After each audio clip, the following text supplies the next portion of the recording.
Welcome at Jesus Bible Study. We're going to be in the book of Acts, chapter 17, verse 28. For in him we live and move and have our being, as certain also of your own poets have said, for we are also his offspring. And I'm going to repeat that. For in him we live and move and have our being, as certain also of your own poets have said, for we are also his offspring. Sometimes, as Christians, we struggle with God. After all, we don't see him, nor do we hear him.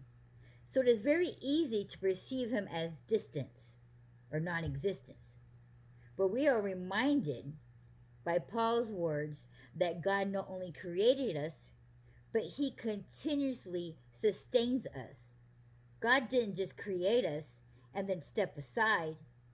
He actively maintains the universe, continuing to make a place for us to live and to glorify him.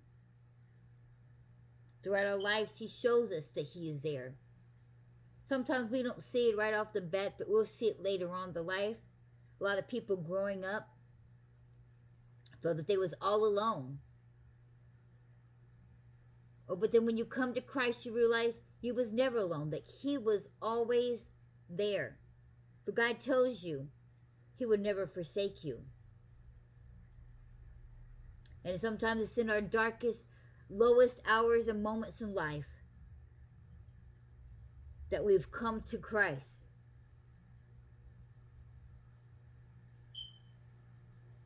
We made a cry, we made a plea, we prayed, we got on our knees. And God heard us. He brought us out of darkness and into his light.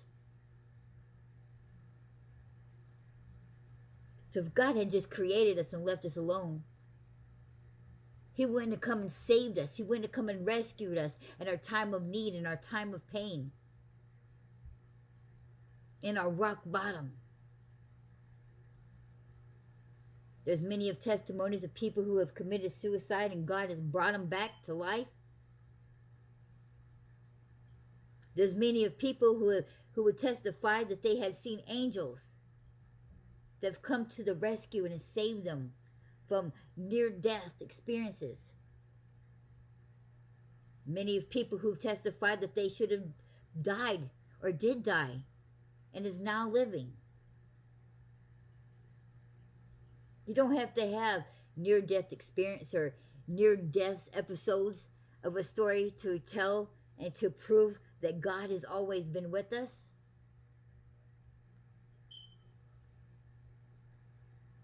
Or we have many people who are atheists and just want to be smarterly and would say such things. Oh, if God is really real, then let this happen. And he proved them.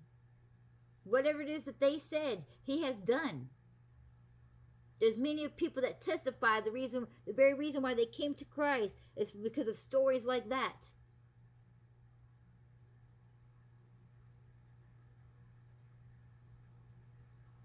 And every time the Israelites got on God's nerves because of disobedience and ungratefulness, and he let them go off to the enemy. After so long,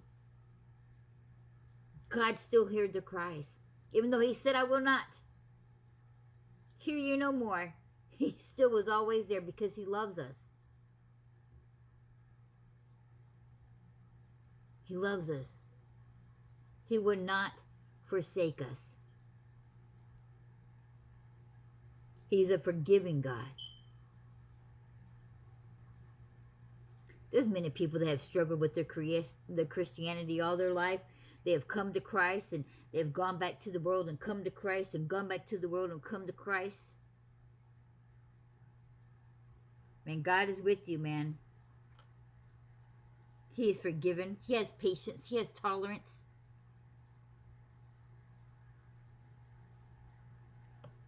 The devil will let you believe, oh man, you've done this too many times. God's not going to take you back this time. Or that's just the devil trying to keep you away.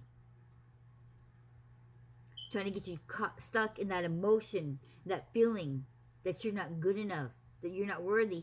Here's the truth. We're not. We're not good enough and we're not worthy. By all legal standards, technically, we are not worthy of God. But here's the thing. God says that we are worthy. And He is God. And what He says, go. So if God believes that you're worthy, then you are worthy. We don't deserve it. But God seems to think that we do. Because His love that He has for us is amazing. You are not alone. Sometimes it feels like we are alone. We can't feel His presence. You know, at times we feel like He's right there. And then we get all sad and depressed because we don't feel anything. And I think the devil uses that to an advantage, to make us believe that God has left us and He's no longer around us. But that's not true. I think sometimes the reason why we can't feel God's presence is because He's so massive. He's so close. It's overwhelming that we think He's so far in distance, but He's really just right there. Through every bit of it. Here's another thing.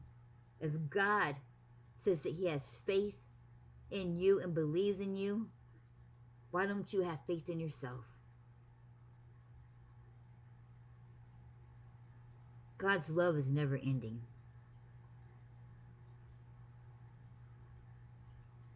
He will never leave you, and He will never forsake you.